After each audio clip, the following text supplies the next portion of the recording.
Welcome to the podcast, A Drink with Derek.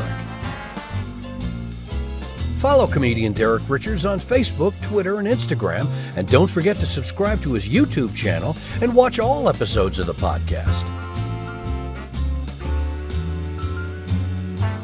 Now grab a drink and join your host, Derek Richards. You should absolutely grab a drink and join me. What's happening? Good to see you, you filthy animals. Merry whatever you celebrate. Don't want to offend anybody, but most importantly, Happy New Year. And how thrilled are we to get rid of 2021? Man, I hope 22 does not suck like this past year. Nice to be back here in the studio in Las Vegas, courtesy of good friends over at newtakes.tv. By the way, go on their platform and see all the fantastic content that they have there. Some killer podcasts that you definitely need to take a look at. I was out working on some cruise ships. And by the way, there's been some news going on saying, oh, there's these COVID outbreaks on the cruise ships and people are freaking out and losing their minds. Listen, not for nothing. I was working on Royal Caribbean and they sanitize and clean that ship better than my mom cleaned her house. And I'm glad my mom is not here or alive to hear me say that because she would kill me. But they just do a brilliant job of making sure that you are safe. The place is clean. So if you're looking to take a vacation, don't be reluctant. I can only speak for Royal Caribbean and Norwegian Cruise Lines. The other ones I can't speak for, but I'm sure they're doing a killer job of taking care of things as well. So good to be back here in the studio. Excited to have my guest here with me. We'll bring him on here in just a second, but I want to thank our sponsor, VegasSportsAdvantage.com. These guys are crushing college football. If you're going to bet sports, you got to bet with your head. Don't bet with your heart. You know, you love your favorite team, but you got to go ahead and go with the numbers, go with the insight, go with the research, and these guys do that for you. VegasSportsAdvantage.com. And if you go on their website, you've got, and this is a great time, if you're going to be doing sports betting, you've got NFL playoffs, college bowl games happening, NBA, hockey, all that stuff. Go to their website and any of their packages that you decide to buy, type in the promo code Derek35. Why? Because I love you. And you're going to save 35% on any package that they have on their website. VegasSportsAdvantage.com. Go there, take a look. They're very transparent. They tell you how many wins they've had, how many losses they've had. So go on there, and if you're going to do some sports betting, use your head. Also, my album, Double Down, is available. You didn't get what you... Let me see how this sounds with me saying it. Didn't get what you want for Christmas? Hey, grab a copy of Double Down, available on iTunes, Spotify, and Amazon. Also, check out the Irish Comedy Tour starting back up in March.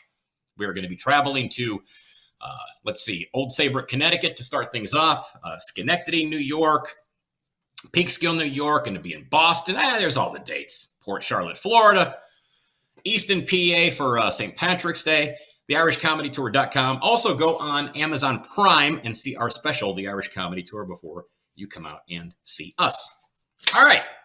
Excited for my guest here today. This guy is a comedian from Michigan. Always love having people from the homeland, my home state, coming on board here. You've seen him on Kevin Hart's Heart of the City 2 on Comedy Central, Hulu and Fox TV's Laughs. He's got an album out now called The Charm Offensive, which is hysterical. Grab that wherever you download your albums. And he's actually going to be recording a new album because he is just too damn productive at the Listening Room in Grand Rapids, Michigan on March 30th. He's going to be at the Dow Event Center in Midland, Michigan, coming up on January 15th at the Brouhaha, which is a big beer and comedy festival. Super, super fun. My guest today from Pontiac, Michigan, comedian Mike Geeter here on A Drink with Derek. How many parents are in here? Round of applause. Yeah, man. Look, man, my little 9-year-old, super smart kid, man. As brilliant as my daughter is, the one thing she hasn't been able to pick up on is when the door is closed, to knock, wait for someone to tell her to come in. She hasn't picked up on that. What my daughter does is she'll knock, then she'll kick the door in like she's the Detroit police. Now, we got to cover ourselves up and stuff, because we kind of get into some freaky stuff in our bedroom. Like, we'll get some Pop-Tarts sliding on our stomach, warm them up. You know, we're down like that. We don't want her to know what we're into, you know? So it causes a lot of consternation, man, a lot of problems in my bedroom, man, because we can't get it in like we want to. But early one Saturday morning, I didn't hear my daughter upstairs rustling about. So I'm thinking now is the perfect time to get it in. So this is what I did, y'all. I turned over, I shook my wife, I said, hey, babe, won't you wake up and let's make love? And we did, right? Hot monkey loving was in effect, right? We were peeling wallpaper. You know, bang, bang, bang, and a headboard against the wall. It was beautiful. We even got the ceiling fan to spin the other way because it was a love vortex, you know? And then all of a sudden, pow, door kicks open. Now there are Pop-Tarts and shit flying everywhere. And she's like, Daddy, I heard a tiger in the house. I'm like, a tiger in the house? Man, what did that tiger sound like? Daddy, it sounded like,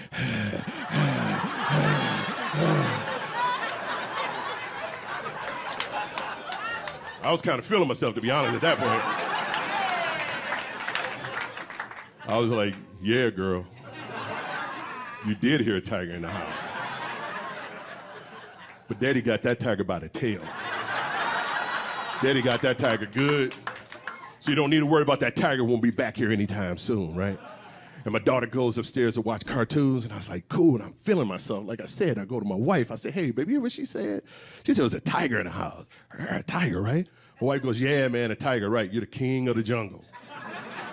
So, no, I don't think that's a tiger, baby. I think that's a lion. She's like, so was your ass, because you weren't that good. I was like, ooh.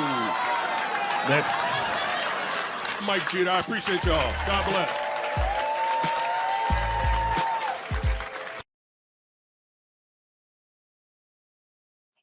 Please tell me that's the name of your new album that you're recording on March 30th in Grand Rapids. No, I have, every time something cool, I hear something cool, man, I'm always like, man, that'd be a good name for a title of an album. So I have probably 120 names for the next title. But yeah, man, that looking at that, wow. First of all, I'm glad I lost some weight because I was bordering on losing my left foot. In that video, holy cow, that's a diabetic. Oh, and you recorded that? When did you record that clip? That was Kevin Hart's Heart of the City 2, correct? Was that when that was filmed? Yes, sir. Yes, sir. We recorded that downtown at the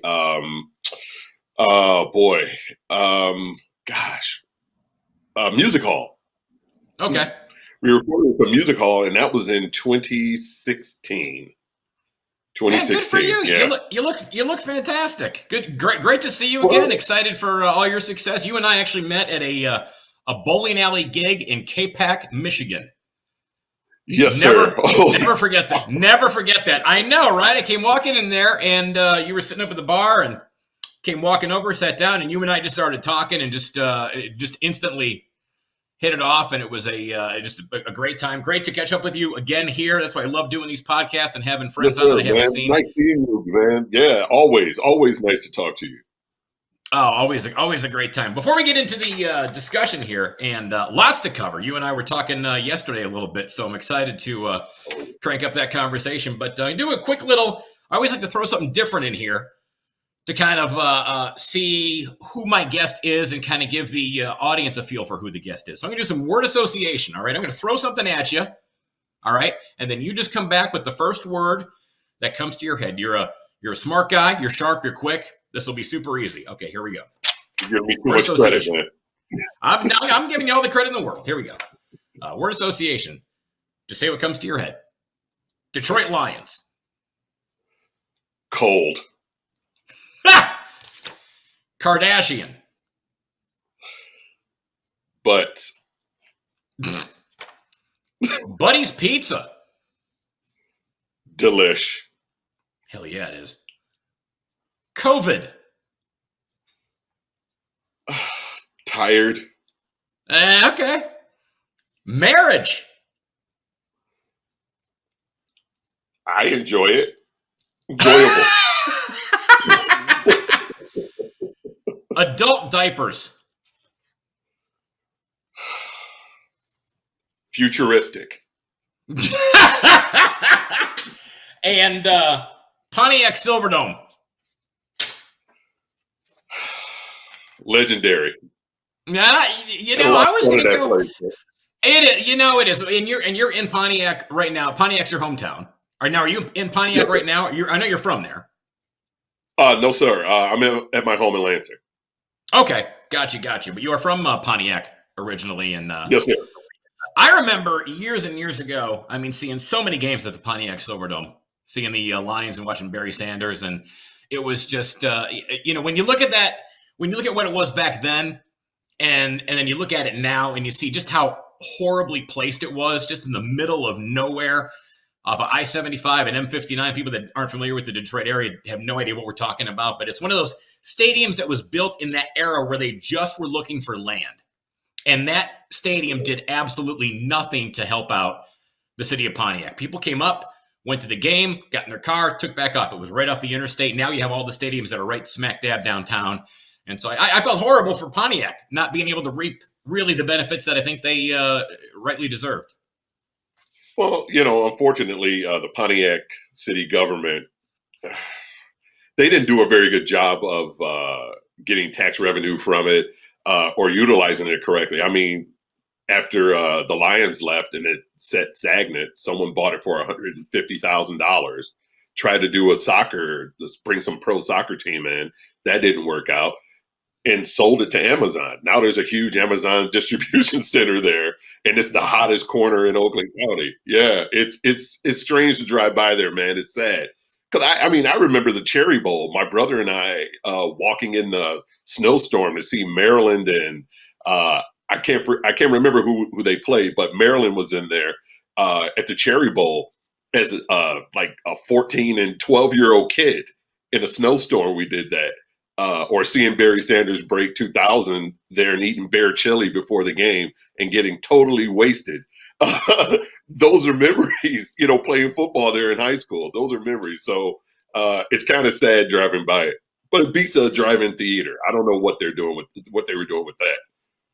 I'm excited that if you ever needed adult diapers, it was going to be at the Pontiac Silverdome because you could not find a place to go to the bathroom. So I almost thought you would have gone with, something necessary to have in the Pontiac Silverdome parking lot because there was like maybe 4 porta-johns for 80,000 people. Exactly. And you had to walk to find those. I mean, if you felt like any rumbling at all, you needed to start planning where you were going. And this is pre cell phone and being able to, probably pull up the nearest restroom near me. So it was definitely a journey. What is your the best time to go there would be during a Pistons game because you knew half the stadium. They only were using half the stadium, and then you had all of the toilets on the other side of the curtain. That was good. Yeah, you have an 80,000 seat stadium, and the Pistons are playing there, and they had that monster curtain, and then they would have concerts after some of those games. Absolutely, I saw Three Dogs Night and Chuck Berry. I think I saw Kool in the Gang. I saw Kool in the Gang after one of the games. So yeah, it's crazy stuff. But great to have you here. Great to see you, my friend. This is something that you travel and you do stuff. I've been getting picked up by a bunch of Uber and Lyft drivers lately. My biggest pet peeve. What is your biggest pet peeve with Uber or a Lyft driver? You get in the car. What pisses you off? As you're thinking about your answer, for me, it's when they show up like after they just dropped their kid off. And so, so I'm getting my suitcases in the car, but they got to move the kid's seat and they're moving a diaper bag. And I'm like, okay, it's like you just, let me pick up $10 on my way back from the grocery store, dropping the kid off at daycare. So. Right. It's just the long conversations, man. Like sometimes I'm a nervous flyer. So if I'm driving to the airport, I don't want to talk. I just want to focus on what I'm focusing on. And I've gotten into some, I would like to say, scarily close racist conversations with you got to be kidding me. Oh, no. It's like, I don't know if I want to jump in this. I'll just let them talk and just sit back here and listen. How does that conversation evolve? I mean, so the Lyft driver, Uber driver comes by, picks you up. Now I'm just curious to see how this even starts. I mean, so the guy picks you up and he's like, what's he say? He's like, oh, you're one of them. I had a flight back from Dallas. Actually, the weekend that the country shut down for COVID, I was in Dallas visiting my son because I had a ticket. The club gig that I had shut down because of COVID. So I'm like, I'm still using my ticket because they weren't refunding anything then. And flying back, got into a lift, and this gentleman, let's just say he's not fond of Asians. And he was going off, and I just sat there and went, okay, I don't know what you want me to say. I just was like, yeah, man, Dallas was nice. I mean, it wasn't like you were flying to Tokyo. No. I mean, just the entry point for that kind of conversation is what cracks me up. It's like, what? Hey, I'm going to Dallas. I'm not a fan of Asian people. Okay, I didn't know this was the direction we were taking this. We were taking this ride in. Well, you know how it is. Like, people just want to go ahead. It's like, oh, I've been waiting to have this conversation with someone, and they just jump into it. And you could be talking about, he's like, hey, how's your flight? Oh man, the flight. There weren't a whole lot of people on the flight. Yeah, those Asians bringing over that flu. And I was like, whoa, dude, I'm just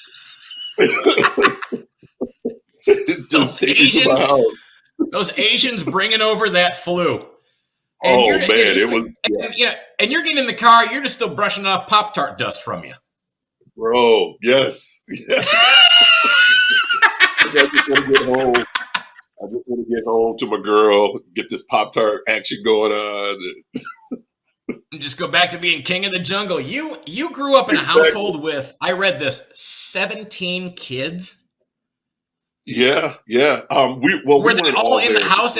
Were they all in the house at the same time? No, sir. Okay. The most we had at home, 12. That's still a sizable litter. Like, that's the difference. We didn't have all 17 at the house. Yeah, we had 17. 12. We're not animals. Yeah. We had 12 kids. What? Because you were what, number 6 in the bunch? Number 6. Yes, sir. Okay. Yeah. How was and that? It wasn't. It wasn't. It wasn't a big deal. Not at all. It's like you don't know what you don't know until you're removed from it. Like, I didn't know we were poor until my mother sent me to the store with food stamps. And a friend of mine who lived close by was there playing video games, and he saw me. He's like, hey, what are you up here for? And I told him. He goes, what's that? I was like, it's a book of money. This is how Sure. detached I was from real money. Oh, it's a book of money. He goes, those are food stamps. That's what poor people use. And I went, we're poor? And, my mother and my father kept us fed. We always had food. We actually had basically a whole supermarket aisle full of cereal on top of our refrigerator. But they kept a roof over our heads and food in our guts and, clothes on our back. And that's pretty much the bare necessities. And so I didn't really. Well, and I don't. Go ahead. I'm sorry. No, go ahead. No, go ahead. I was going to say, I mean, I don't recall kids being as, how can I say, as douchey as they are today back when we were growing up. Because I'm 55 and you are 50, 52, you said? So, I mean, you knew that there were kids that didn't do as well, but I don't recall ever that being a point of bulliness for I mean, you certainly bullied where I went to school. I mean, because I was in Detroit till I was in city of Detroit till I was 9, and then moved out to the suburbs out in Romeo, Michigan. And so, but I mean, I don't recall us. I mean, kids were picked on because of their, wrongly because of their size, or they had big dorky glasses or something like that, or they were too smart, or they were just stupid. We just pick on people because they were dumb. You know, had nothing to do with No, man. socioeconomic status. So, but you're saying it was different where Oh you were no, at. no, that was me where I grew up. It was definitely like that. You had the kids like my mother always bought us clothes from Kmart. So Kmart had a brand called Steeplechase. I don't know if you remember that, but it was a Oh yeah. knockoff of Polo. So basically, Polo has the guy on the horse. Steeplechase has the horse on the guy, and it was just not. And people knew they're like, yeah, yeah, that's not Polo. That's Ono. And she would always get our. You know, you're poor when you get your shoes off of a tree rack or those Oh yeah. shoe. Um, and Kmart had the Trax brand Oh, I of shoes. remember. That was their. Yeah, and so we would always get those shoes, and they had a little plastic tie on it, so you had to try both of them on at the same time, and you're basically to see if they fit, you got to kind of waddle down an aisle, you know. And my brother, whenever we would get those, they had a pair that had 4 stripes on them, and my brother Willie, rest his soul, would get an X-Acto knife and cut off one of the stripes. So it would have 3 stripes like Adidas. But the problem is because Trax was this odd color, like an ecru. It wasn't white. It was like an ecru color or eggshell, something like that. It would leave this ghosted stripe on it. And my brother knew enough to get an old toothbrush and some mud and just kind of sketch over where the stripe was to make people think that he was wearing Adidas. This is true. The sad part about it is now you instead of 4 stripes, you have 3 and they're offset, which Adidas aren't. So people knew we were broke. They knew we were poor. That is so They funny. I knew. love Steeplechase. I love Steeplechase being the knockoff from Polo. It's like, yeah, Polo had the guy on the horse. Steeplechase had Christopher Reeve getting run over by the horse. Exactly. He's like, this looked like broke Polo, man. Yeah, yeah. I used to have all the colors too. All the time. I had the pastel colors with the collar flipped up. You couldn't tell me anything. But kids would And would just roast me for it, you know. and big props for a crew as a color. Hey Nicely man, I done. went to Cornell. Somebody has spent some time looking at paint swatches. You know, I was in an Ivy League school. Well, we had to learn that. What, that was it? That was your you needed to name a Sherwin-Williams color palette to get into the school, because you say Exactly. you're an Ivy League dropout. Where did you go to school? Where did you what was your path when you came out of high school, or when you got into Ivy League? I'm a proud dropout of Cornell University in Ithaca, New York. They're Go Big Red. Mm-hmm. Their engineering school. So I did that for a hot second, and then realized that taking 7 classes and playing football in an Ivy League school was, as the French would say, no bueno. And I got tossed out of there pretty quick. It got me out of there. So that's when I went to OCC, Oakland Community College in Auburn Hills. Oh yeah, Go to the Raiders or something. I don't know. And said, hey, go OCC, right, go Oaks. I don't know. go And Oaks. Exactly. got a proud associate's degree from there, but ended up at Central Michigan. So I'm a little bit of everything. You bounced all over the place. Why? Yeah. Let me ask you, why comedy? When did you start doing this, and why did you start doing this?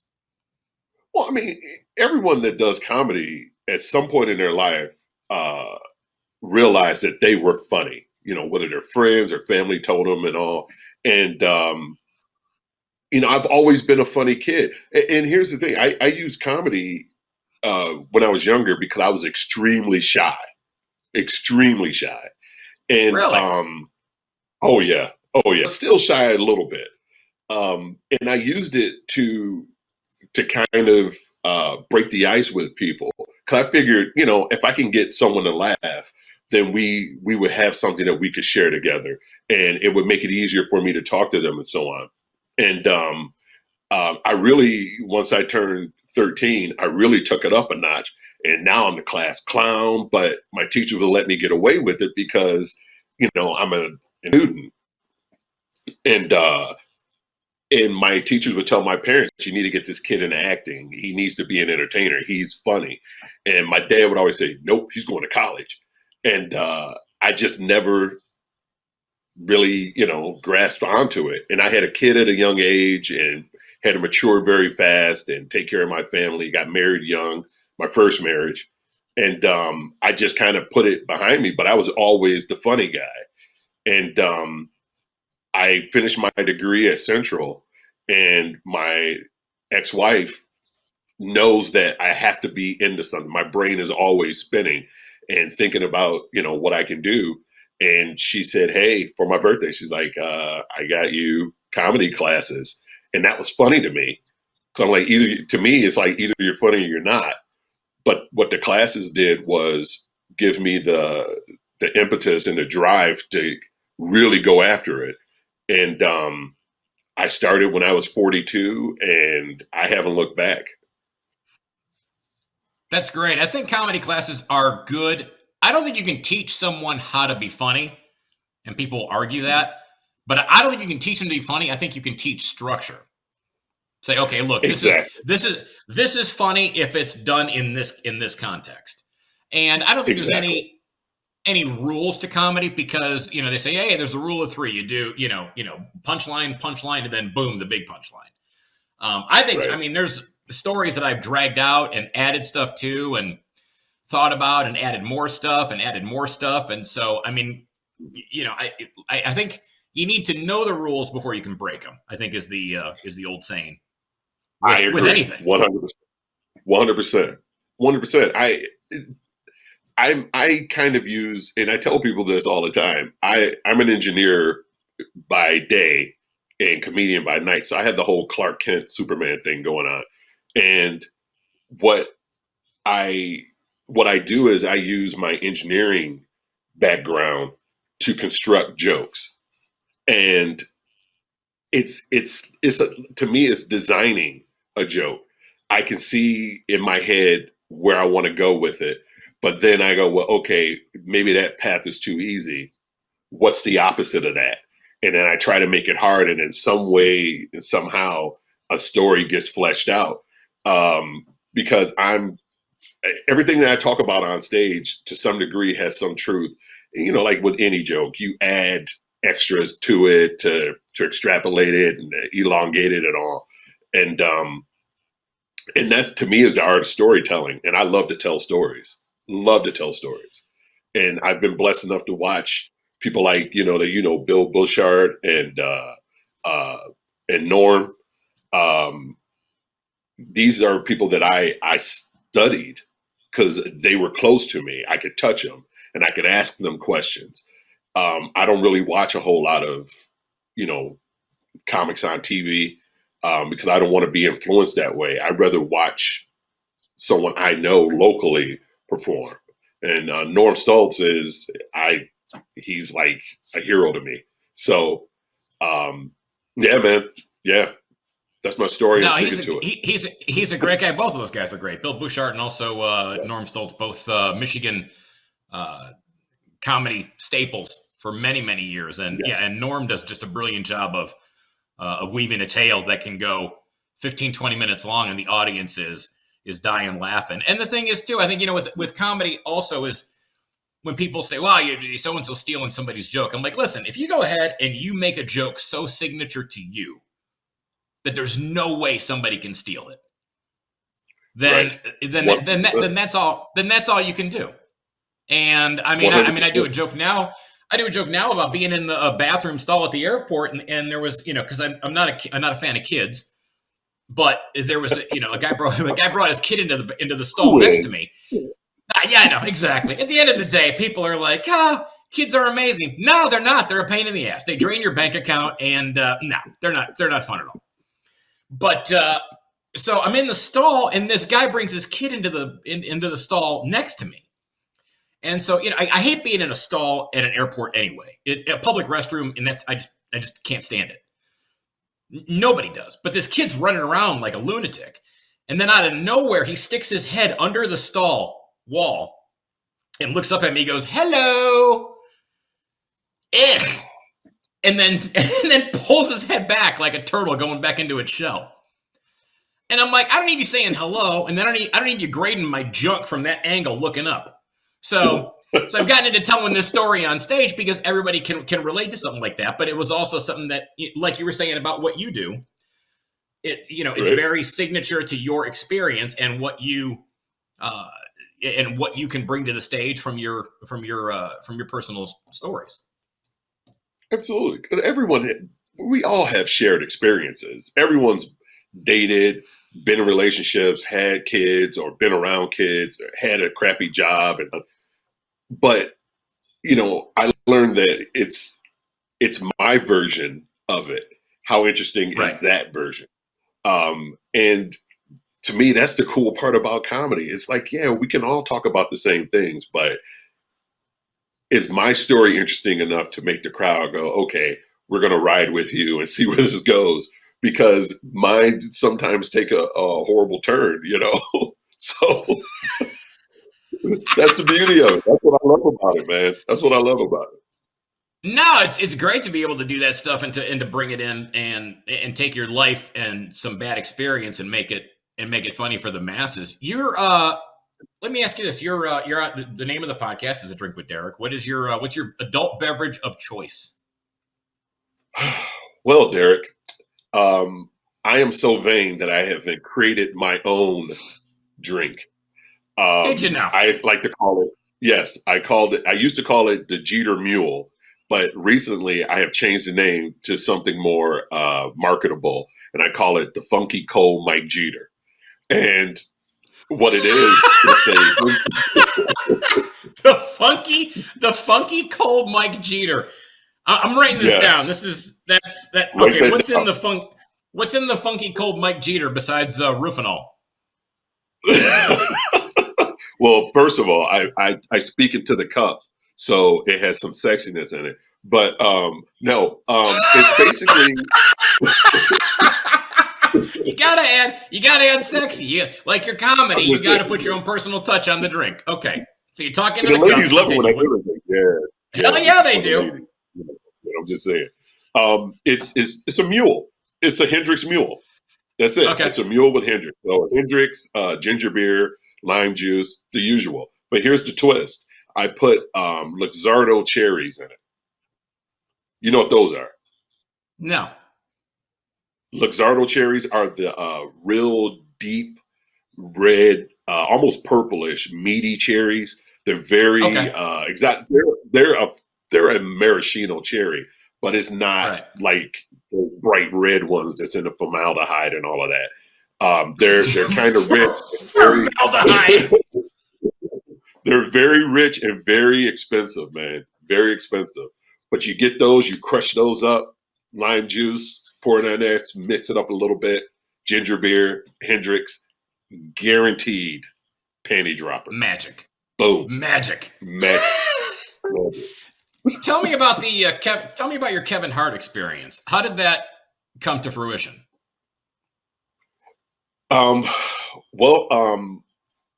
2016, March 2016, it was actually the day after my birthday. There was an audition down in Detroit. That they were looking for comics to be a part of this project with Kevin Hart. And I very seldom work in the city of Detroit because I'm just all over the country. I go all over Canada and stuff to perform. I don't have very many opportunities to work down there. And I decided, you know what? I'm going to go down and audition. And when I went down, it was a Monday night. I wasn't feeling well at all. And I was a buddy of mine who's also a comedian. I was telling him about it, going down. He's like, man, Kevin Hart doesn't have anything to do with that crap. It's all fake. They just want your money. I'm like, well, they're not charging me anything to audition. So I'm like, forget it. I'm going to go. And I go down and there are 30 comedians there to audition. And we each had 4 minutes or so. And place is packed out with all of these Detroit luminaries that I've heard of, but never formally met. And actually went over my time and thought, okay, they're not going to pick me. And I drove home. Shortly thereafter, my mother passed, and I wanted to quit comedy. I was like, the world isn't funny anymore. Everything sucks. And a few weeks after that, I get a phone call, and it was a lady with Heartbeat Productions saying, hey, they picked you, and we need your social security number. And so we could start the paperwork, because they wanted to immediately get us into SAG.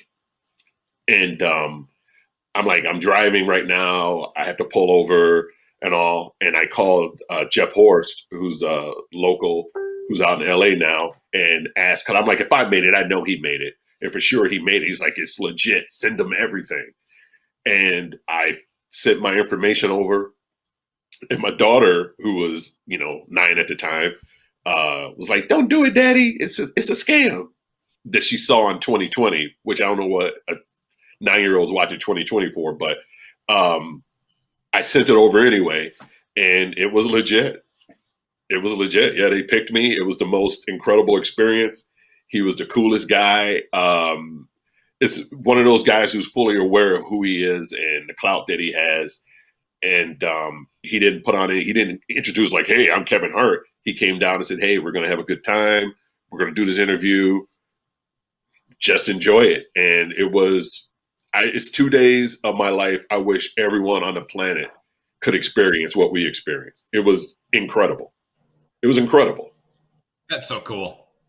That is really cool. That because nothing would be worse than if you go down there and he's there and he turns out to be just a diva and a pain in the ass. So the fact that he had the energy that he did and made everybody feel comfortable and not nervous, I mean, that makes all the difference in the world to a comic who's going up on stage now and getting a shot, getting their thing on television, which is great. Absolutely. And the other cool thing is, he's about his business. He was out doing B-roll shooting, came down the stairs at the music hall where we were, the Jazz Cafe. And I don't know if you've been there, but it's below the main area. I'm sorry about that. My daughter's calling. And she wants to FaceTime. Jesus. Of course she does. He comes down. He talks to the producer, camera A, camera B, sits down, boom. And within 5 minutes, we're doing the interview. He comes in, does it, and then he leaves when he's done. And I'm like, this is how professionals do it. And everyone everyone on the crew, they all treated it like they had the most important job, down to the girl who brought us snacks. She like sat there like a century around this big bin of snacks and kept asking us, you want something to drink? You want something to eat? We're like, no, we're cool, man. We're just waiting to perform. They treated us like gods, man. It was awesome. Snacks are important. No one needs to diminish the importance of a quality snack. Find me some. Derek, give me some goldfish. Goldfish. I'm sorry. Go ahead. What's that? No, go ahead. What were you saying? I was going to say goldfish, and Funyuns. Have that back there. Of course. Done. Yes. Listen, man. I stopped at Five and Below because I was the older statesman of the group. I'm like, I'm going to get these kids some peanut M&Ms, and I bought like peanut M&Ms. I put them in my backpack, and I came there and fully expecting to give these guys some peanut M&Ms to snack on to calm their nerve. And she rolls out this bin as tall as I am, full of snacks. And I'm like, I'm stealing Kevin Hart snacks. And I walked out of there, my backpack full of snacks. Full of snacks. You literally turned into the Progressive Your Parents commercial right there. You loaded up your backpack with Kevin Hart snacks. I'm just saying. I got you. Hey, listen, take advantage. It's there. Good snacks. Good snacks are good snacks. I'm just saying. I grew up in Pontiac. I'm just saying. Listen, you grew up with a book of money. Now you got a backpack full of snacks. So that's how. You know, That's how it's going to work. Do it's they like have? Please tell me Swiper. they had Pop-Tarts. Please tell me they had Pop-Tarts. No, they didn't. They didn't, unfortunately. But they had peanut No, M&Ms. So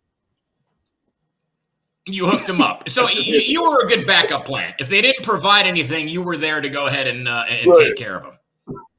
Now, let me right. ask you something. In this It was era, bad. in this era, the past couple of years of political correctness and the woke nation that we are experiencing, have you had to alter or change anything that you do? Have you felt any kind of pushback from the audience on any jokes or material that you do? No, not really. Let me rephrase that. No, I haven't. And the reason being is, I'm a comedian and I have opinions. And I think people get the wrong idea that as comedians or entertainers or athletes or actors or whatever, that you're not entitled to have an opinion. And a lot of things that I write about and I speak about on stage, those are my experiences. So to try to dictate to me how I can relay my experience, uh, whether I'm giving a speech or telling jokes, that's mine. And I'll be damned if I let someone come in and say, "Hey, you have to change this," or "You need to talk about this differently." I don't. There was one joke I had many years ago that I had to modify a little bit, and it was about my son working at a camp for Jewish kids.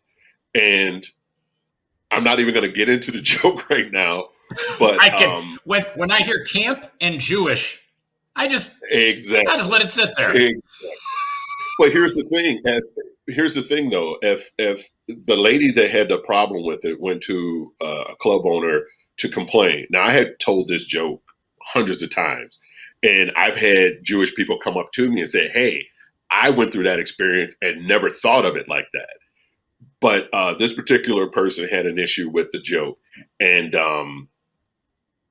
my whole thing was, if she had not been triggered by hearing camp Jewish and listened to the entirety of the joke's pretty smart, because I walked it back historically, all of the tragedies, not just, with Jewish people, but also with slavery, also with indigenous people. And if she had heard that in its entirety, she would have realized that I wasn't punching down on anyone. It was an observation.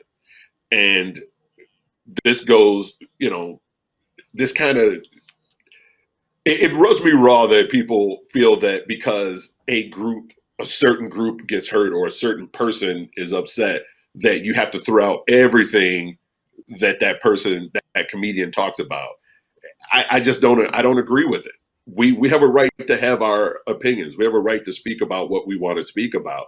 And if you don't like it, that's fine. You have a right to your opinion, but you don't have a right to be heard. Have your opinion, but no one has to stop the world so you can stand on a soapbox and say, "I want to be heard because I'm offended." Because you think about it, everybody's a marginalized group. We've all been talked about: black men, white women, short people, fat people, skinny people, ugly, tall, short. It doesn't matter. We've all had jokes told against us that we go, "Oh, I don't like it," but that person has a right to say it. And that's how I feel No, about exactly. I feel the same way. I mean, it's a thing called the Constitution, which slowly seems to be stuck in a paper shredder more and more today, and on every level. But that's a whole different conversation. But yeah, you're entitled to. I know, but you as a performer up on stage doing your thing, and I joke around about stuff that doesn't walk the PC line or the or a sensitivity line too. But I'm like, you know what? I'm sorry. Go fuck yourself. You know what? This is my show. You came to see me, and now more than ever, I think audiences have the luxury of being able to be sitting there in line, or you're at a restaurant, and you're there with your date, and you're like, "Yeah, we're going to go to the comedy show." Well, who is this? Who is he or she? Pull it up on YouTube. Watch a couple clips. And you know right then and there if it's going to be something that you're going to want. You're like, not my speed. Or you know what? This is going to be hilarious. So you have those options more than ever. And when somebody doesn't utilize that and they come to a show, they don't know what they're getting into, for one. And then two, like you said, they find trigger words. Doesn't matter what you say around that, which is a microcosm of our society today. I mean, where you and I were talking yesterday about the Dave Chappelle special and what he went through. And it's like, about the transgender community coming after him for stuff. And it's like, if you heard the whole bit that he does, you know that he's not slamming transgender people, but people only want that soundbite. They don't read the whole story. They treat things like I did in college. Read Cliff's Notes. I don't want to read everything else around it. It's just everything is so we're in this apps society where we can pick and choose what we want to add and delete and what we like and don't like. And we also are in a society where there's this idea that everyone deserves to be heard. And that's not true. You don't deserve to be heard. You deserve the respect to get your feelings out and say what you want to say and all of that. That's all you get. You just get the respect to be able to do that. But for people to feel that the world has to stop while they voice their opinion and give their opinions credence and power, that's just dumb. I never want to live in a world like that. I just don't. I don't. Even me as a comedian, if you don't want to hear what I have to say, don't. I'm not hurt by it. It's a huge planet. There's 7.5 billion people on it. It's a huge planet. There are going to be people who just flat out won't like Mike Geeter, no matter how nice my smile is or how sexy my voice is or how cute my dimple is. They'll just be like, yeah, that's not my brand. And that's fine. We're not all going to like the same thing. And this idea that we have to all be on one accord is very imagine-y, imagine all the people. No, I don't want to imagine all the people doing it. I don't. It's good to have discord. It's good to have different and varying opinions. But we have to respect one another. And that's all I'm saying. Now, someone might say, I can convince this guy to think this way, and they can try. And I'll say, you know what? I respect your point of view, but I don't roll that way. And that should be enough. No, my mom and dad were married for many, many years. And my dad was Republican. My mom was Democrat. And they just they didn't discuss politics. And they slept together. They had dinner every night. They just didn't, if we had a Democratic president, my dad would be watching TV. He goes, well, that guy's an idiot. And then he'd go back to eating his food. And my mom wouldn't say anything. And then my mom would say, oh, I like what so-and-so said. My dad would just go, all right. So but that was the end of the story. And they loved each other and they got along fantastic. There was no toxicity in their relationship. And that was, something that was instilled in me when I was a kid. My dad said, listen, you don't discuss religion or politics. Anytime somebody would start, my dad would cut it off immediately, go, no religion, no politics. I mean, listen, man, my ex and I spoke politics all the time. And, she wasn't big into politics before she met me. And and that's fine.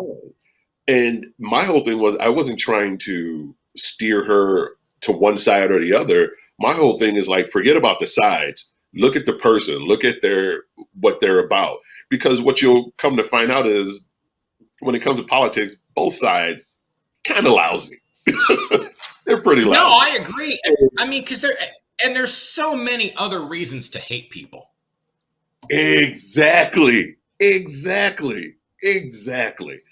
R. Kelly don't need to have he might be the greatest R&B singer in the world, but I'm not taking my kid to his house. It's just that simple. And sometimes real talk, man. It's just that black and white. I'm just saying. It's just that black and white, but people want to try to parse it down into something more. But yeah, but what about this person? Or what about, and no, let's just focus on this person. We could talk about that one some other time. Let's focus on these things. And that's where I am and I think it takes getting older and wiser to get to that point. I'm not jazzed up about a lot of stuff. It's supercharged about things like I used to be. Well, and we were talking about this yesterday a little bit because you're on social media. You don't have any kind of, you're on, I know you're on Instagram, you're on Facebook. I believe are you on Twitter as well? I am on Twitter. Down here. Yeah. You're on Facebook, Twitter, Instagram. Follow Mike Geeter. But we were talking about this. We're talking about social media. And we're talking about this yesterday about just keeping something to yourself. Mm-hmm. And I go on social media now, and as of January 1st last year, I don't post any personal pictures outside of gigs. It's pictures of me. You and I do a gig together. Hey, here's me and Mike Geeter at a bowling alley in K-Pac, Michigan. And here's a show coming up, or here's some stupid meme that I'll throw out there, something a little bit whether it's appropriate or not for the masses, and say, yeah, whatever. But it's either jokes or gigs. That's it. Mm-hmm. And we were talking about this, about the exposure that people throw themselves on social media, as far as Facebook, Twitter, and Instagram. And you were saying the same thing, that you don't. You and I were very much on the same page.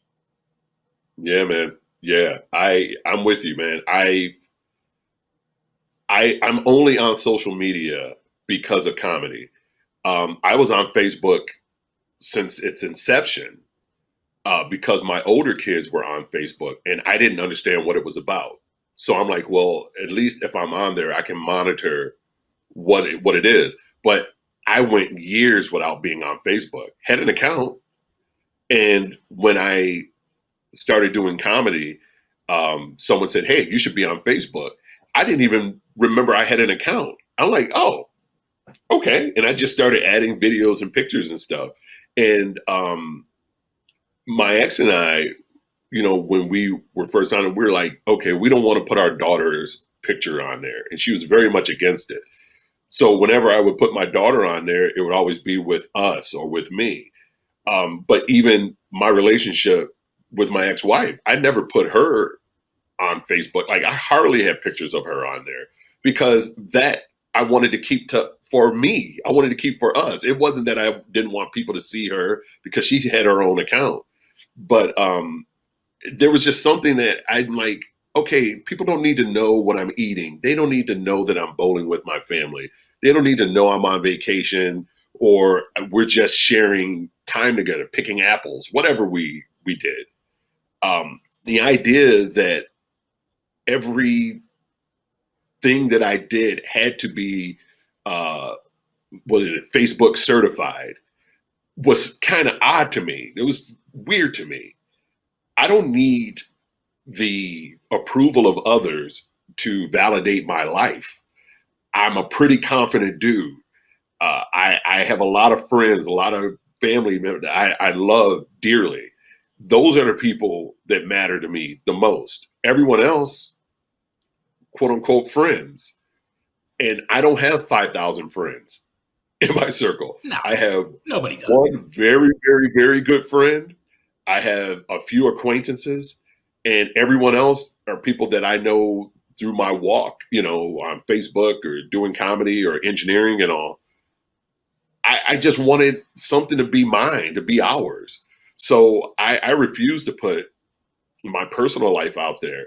And it's cost me some relationships, but at what cost is that? It wasn't really a big price to pay. Nah, it was just women that wanted to be Facebook certified. They want to be social media certified and have these other women see that they're with me, I'm with them, kind of marking their territory. And I'm just not a fan of that. I'm just not. And you don't need to know what I'm eating for dinner. Sorry. No. I'm with you. I'm with you 150%. And by the way, again, something we were talking about yesterday, when they say, well, if you don't post pictures of you with your significant other, well, then people think they can just, women or even, guys, if you're a chick, who was posting stuff, and you're like, oh, if you don't have pictures with your boyfriend, then because Or guys if you're can a do guy, that too. it doesn't matter if you right. It doesn't matter Yeah, if you're a or, chick. yeah, If you're a guy, there are guys that no. come at me, man. And I'm just like, oh, okay.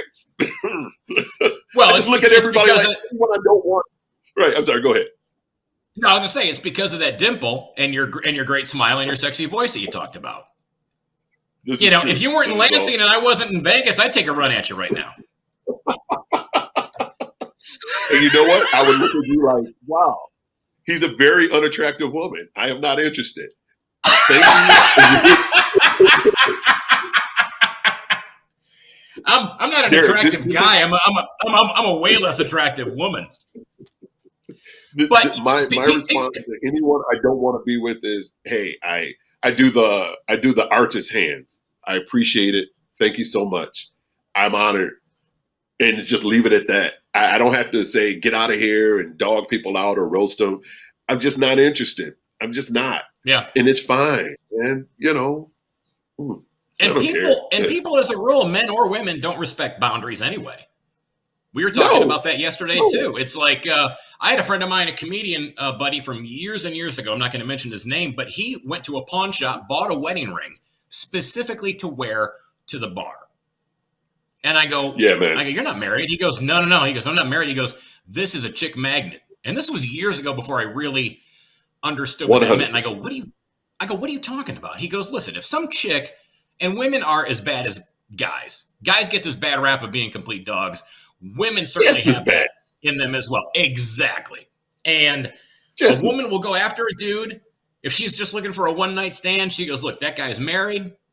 I can hook up with him. I know he's got a family. He's got a wife. He's not going to be coming around and knocking on my door or, you know, snooping around in the shrubs because he's got his own life going. So she might. I'm sorry. No, exactly. No, she definitely might. Especially if you put that thing on her, she'll be creeping in your bushes and stuff and trying to figure out where you live. You're like, I shouldn't have done that. But when I was married, I would wear my ring.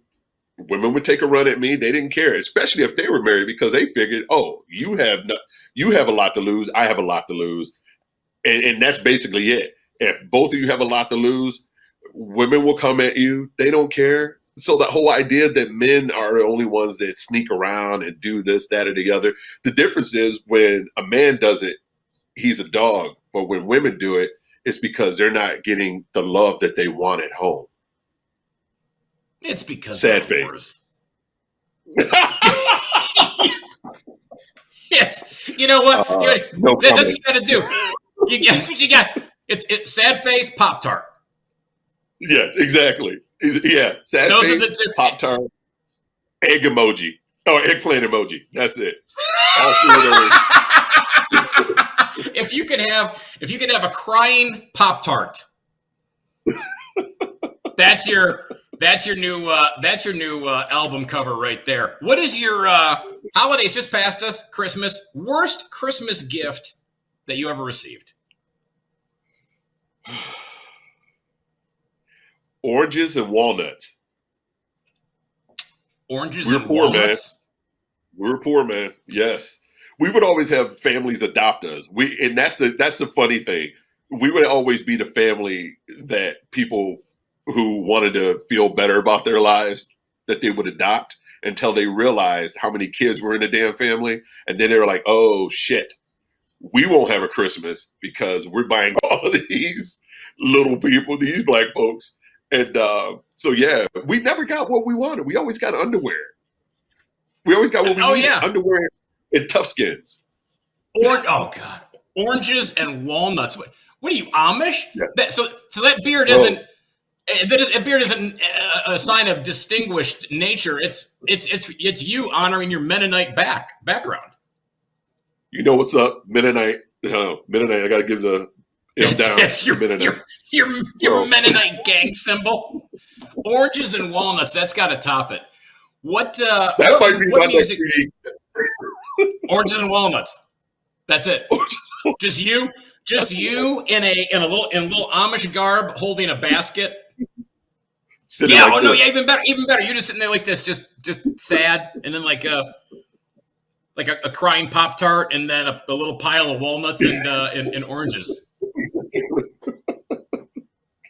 That is so funny. All right, Oh, music that you play to set the mood, Mike Geeter.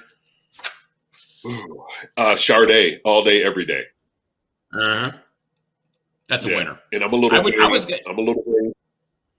Yeah, Like I said earlier with the drink. With the Geeter Mule. Yeah, because I always say that her song "Smooth Operator" was originally entitled "Smooth Michael Geeter," and I can plug my name into everything, man. I'm a marketing fool. Smooth Michael Geeter. It works. I love it. What?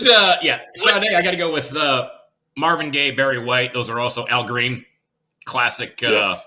classic go-tos. If you think Oh yeah. magic's gonna I never happen, listen to Al Green because I don't want a woman to be mad at me and think Al Green and go, "Oh, hot grits," and then try to get me like that. So no Al Green. you gotta. Yeah, people. By the way, Google Al Green hot grits, and it's not a pleasant story. So better as we wrap things up here, better cartoon villain, the Grinch or the Coyote from the Roadrunner and the Coyote. I say the Coyote because the Coyote was a villain by nature. The Grinch was a villain by design. He was bullied into being a villain. He would have been cool if people wouldn't have called him. You ever hear the words of that song? That's not a very good song to be like, that's not a body positive song. Calling a dude blacker than a greasy banana peel. Oof. God, even I said, God, I'd hate everybody in Whoville. I'd hate everybody in Whoville too, man. And he looked different than everyone else. He's green and everybody's like, yeah, screw that guy. So yeah. Would you, because you have a very resonating, deep voice, which I think you could have easily narrated the Grinch. Oh, stop. So if you stop. could, you could have easily narrated the Grinch. So if you're going to give me a Mike Geeter, say 30 seconds or less, your version of the Grinch, whether it would be like how the Grinch stole Christmas in Detroit or how the Grinch stole Christmas in Pontiac, how would you say this? I just want to hear your rendition of it, just a couple sentences. I was thinking about the lion. Yeah. You're a crap team, Detroit Lions. You suck out the soul. Everybody knows that you're always out of control. You're a sucky team. You're horrible and stinky, and you make me want to vomit. Or something like that. Something like that. That's appropriate. For that team, I think that makes complete sense. That makes complete sense. Well, I'm excited for your new CD recording, your album recording at the Listening Room in Grand Rapids, Michigan on March 30th. Follow Mike Geeter on all the social media platforms. Don't expect pictures of food or relationships. You want to find out about gigs or hear funny jokes or see that sexy mug getting oranges and walnuts next Christmas? That's where you got to go to find him. And also, January 15th at the Dow Event Center. That is a killer show. The Brouhaha. So much fun in Midland, Michigan. It's a big beer festival with comedy. They do such a good job over there. Just such a fun time. You're gonna have an absolute blast. And grab your album, The Charm Offensive, available everywhere. Which, by the way, I love your that album cover is so cool. Yeah, man. I took that the day after my 50th birthday in Royal Oak. I was picking up muffins for my daughter and granddaughters, and I snapped a picture, and it was snowing, and I used this app to make it look all artsy. But it looks like I'm gonna play jazz flute or something. It doesn't look like a comedy album. Mike Geeter, you're awesome, my friend. I wish you nothing but success. And thanks so much for coming on the show here today, my friend. Thanks, brother. I appreciate you, man. I do. I had a lot of fun. Thank you all. Oh, man. Thanks so much for coming on. Hey, huge thanks to our sponsor, VegasSportsAdvantage.com. Again, go to their website, VegasSportsAdvantage.com. Type in the promo code Derek35 and get 35% off any of their packages. You know you're betting sports. You're going to be hopping on, doing your DraftKings and your FanDuel and getting on the MGM Sports app. Go ahead and go to these guys first to get your information. Promo code Derek35. Also, I'm going to be at, where am I at? Traverse City, Michigan. January 28th and 29th at the brand new Traverse City Comedy Club. Go to traversitycomedyclub.com to get your tickets. Grab my copy. Double Down, the album, available wherever you can download stuff. iTunes, Spotify, Amazon, and then also see the Irish Comedy Tour when we come to your neck of the woods. TheIrishComedyTour.com is the website, and also see our special on Amazon Prime. Thanks so much for being here, a part of the show. See all back episodes of A Drink with Derek on, you can go on newtakes.tv. Also, episodes are on YouTube, but go to New Takes TV because these guys are amazing, and I love them, and you will too.